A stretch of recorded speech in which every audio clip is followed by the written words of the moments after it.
అందంగా ఉండాలనుకుంటారు. అందరూ తమ అందాన్ని మెచ్చుకోవాలి అనుకుంటారు. ఇది ప్రకృతి సహజం. కానీ వైసీపీలో అందంగా ఉండడమే ప్రమాదం అంటున్నారు ఆ పార్టీ అధినేత జగన్. నిన్న విజయవాడ సబ్ జైల్లో వల్లభనేని వంశీని పరామర్శించొచ్చిన తర్వాత మీడియాతో మాట్లాడుతూ, వంశీ చాలా అందంగా ఉంటాడు, పైగా కమ్మ సామాజిక వర్గానికి చెందినవాడు. ఆయన రాజకీయాల్లో రాణిస్తుంటే చూసి చంద్రబాబు నాయుడు ఓర్వలేక తప్పుడు కేసుతో అరెస్టు చేయించారు. అవినాష్ కూడా నారా లోకేష్ కంటే చాలా అందంగా ఉంటాడు కనుక రేపు అతన్ని ఏదో ఒక కేసులో ఇరికించి జైలుకు పంపించినా ఆశ్చర్యం లేదు అని అన్నారు.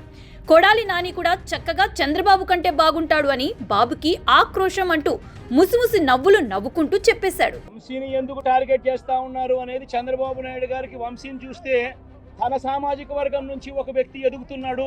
చంద్రబాబు నాయుడు గారి కన్నా గ్లామరస్ గా ఉన్నాడు, లోకేష్ గారి కన్నా గ్లామరస్ గా ఉన్నాడు. ఒక మనిషి ఎదుగుతున్నాడు అని అంటే తట్టుకోలేడు తన సామాజిక వర్గంలోనే. అందుకనే కొడాలి నాని చూసినా ఆ మనిషికి జీర్ణించుకోలేని ఆక్రోశము, వంశీని చూసినా కూడా జీర్ణించుకోలేని ఆక్రోశము. ఎందుకంటే చంద్రబాబు నాయుడు గారి కన్నా చక్కగా ఉంటారు కాబట్టి వీళ్ళిద్దరు. అవినాష్ కూడా పాపం ఎప్పుడో ఒకసారి టార్గెట్ అవుతాడు, ఎందుకంటే లోకేష్ కన్నా చక్కగా ఉన్నాడు కాబట్టి. ఇది చంద్రబాబు నాయుడు గారి మనస్తత్వం. ఆయన కొడుకు ఆ సామాజిక వర్గంలో వాళ్ళు మాత్రమే లీడర్లు. వాళ్ళకి ఎవరైనా పొరపాటున వాళ్ళకు అనుకూలంగా లేకపోతే సామాజిక వర్గం నుంచి వాళ్ళని వెలేయడము. జగన్ తాను చాలా తెలివిగా మాట్లాడుతున్నారని, తనకు చక్కటి హ్యూమర్ ఉందనుకుంటున్నారు. కానీ మీడియాతో మాట్లాడిన ప్రతిసారి ఇలా దొరికిపోతూ ఉంటారు. 4 సార్లు ముఖ్యమంత్రిగా చేసిన చంద్రబాబు నాయుడికి కనీసం ఒక్కసారి కూడా మంత్రి కాలేకపోయినా వల్లభనేని వంశీని చూసి ఈర్ష్య పడుతున్నారని, అందుకే అరెస్టు చేయించారని జగన్ చెప్పడం చాలా హాస్యాస్పదంగా ఉంది కదా. తన కోసం నేరాలు చేసిన వంశీ అరెస్ట్ అయితే అందగాడు కనుకనే అరెస్టు చేశారని ఓ పార్టీని నడిపిస్తున్న జగన్ చెప్పడాన్ని ఏమనుకోవాలి? ఒకవేళ అరెస్టు చేయడానికి నేతల అందచందాలే పరిగణలోకి తీసుకుంటే వైసీపీ 11 మంది ఎమ్మెల్యేలో అందగాడు జగన్మోహన్ రెడ్డి కనుక ముందుగా ఆయన్నే అరెస్టు చేయాల్సి ఉంటుంది. జగన్ మెప్పు కోసమే వల్లభనేని వంశీ టీడీపీ కార్యాలయంపై అనుచరులతో దాడి చేయించారు.